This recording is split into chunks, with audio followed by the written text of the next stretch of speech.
Hello. This is probably one of the most difficult videos I've done on so many levels. I must admit that I am in a lot of pain right now due to the Black Lives Movement, complicated by COVID-19,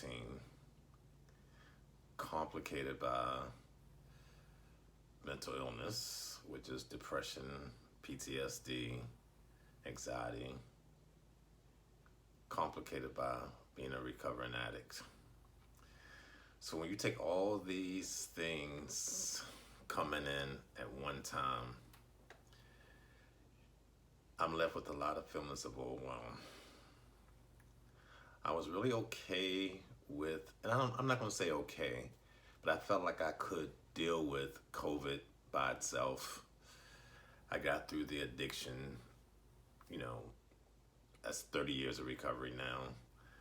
Mental health, I see my therapist, I see my psychiatrist, but then come Black Lives Matter, a whole nother world that I lived all my life, yet I could always conveniently forget that I am a black man trying to maneuver in the United States of America.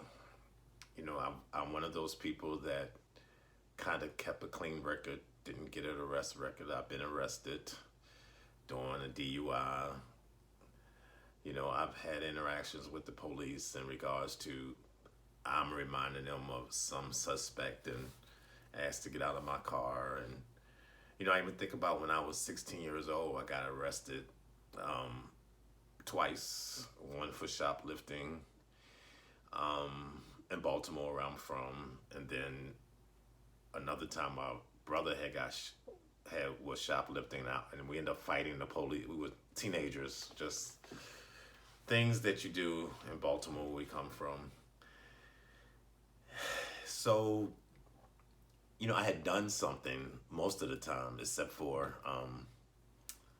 the suspect looked like a certain suspect, and we need to ask you to get out your car and put your hands behind your back. But more times than not, it's been pleasant experiences with the law enforcement. I've always could conveniently ignore the realities of racism. I remember my mother had told me growing up, you get along with them well, meaning white people. And somehow I learned, how to just act the right way or say the right words to get along and not cause too much attention to myself. I had a discussion with my brother this week about would a policeman expect you to act gay? So within my own community, and act gay or they won't shoot you. So we had a little disagreement. I had to tell him, you get shot too if you're black and gay. They see black before they see gay. And then I think about my own black community, which are not popular opinions, being called faggot and,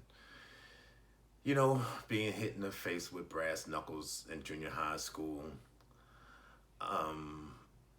There was no getting away from pain. And I talked about this in the past, which could have contributed to me being, an addict, being depressed, definitely having some PTSD diagnosis. And then this whole movement comes up and I cannot not ignore it or avoid it because it's been every day on television and news. I mean, here in Long Beach, I go for my nightly walk and there's a whole memory wall up with George Floyd and Breonna and the people lost their lives due to being black. I mean, and I know I'm going to cry right now because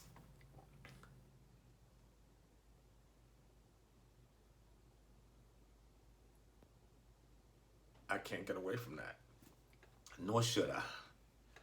And I think this is the reality is right now. It's like, I had a cousin put on Facebook about 2020 being a year of clear vision.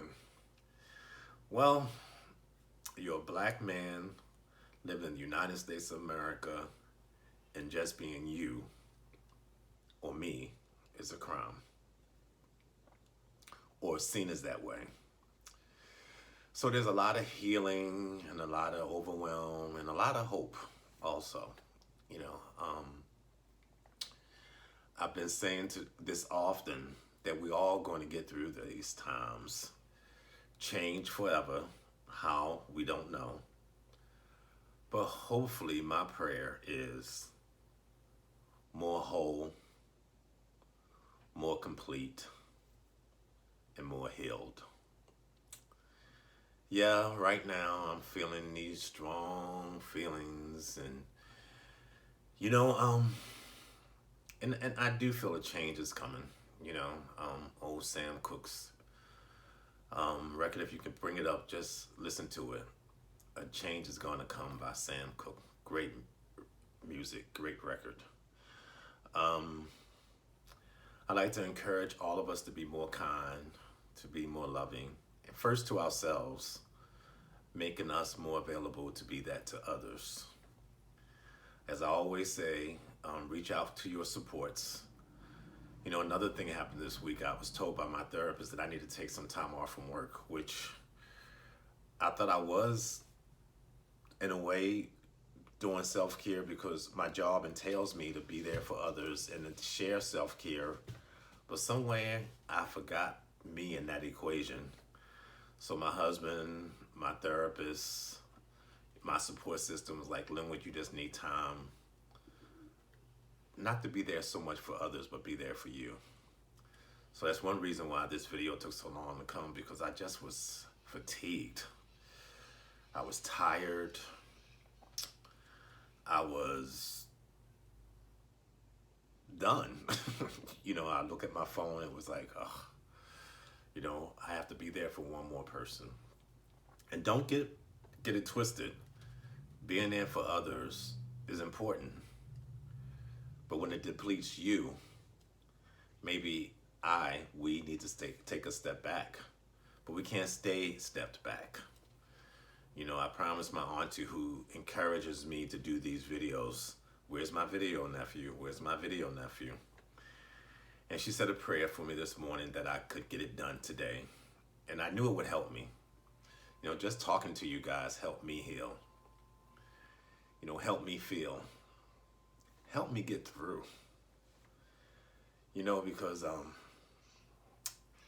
these days of COVID, as much as we talk about finding ways to connect while we got to be unconnected, it leaves one with feelings of loneliness, and it's been that way.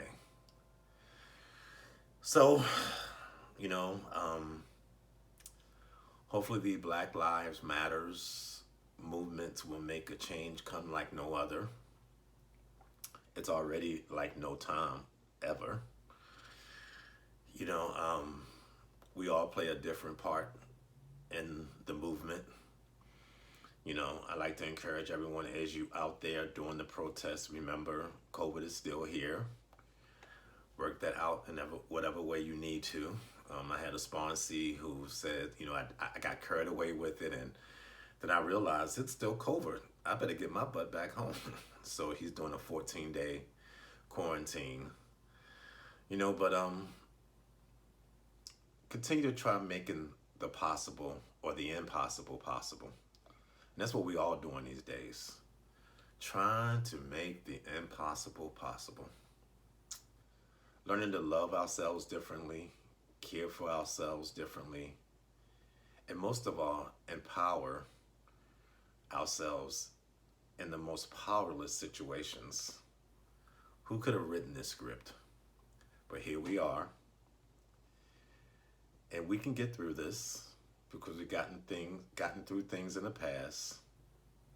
I can't tell you what's the best way to get through it, but just know your resilience, your love, and your tenacity will get us all through this together. I love everyone. Thank you for taking time, and be at peace. Take care now. Bye-bye.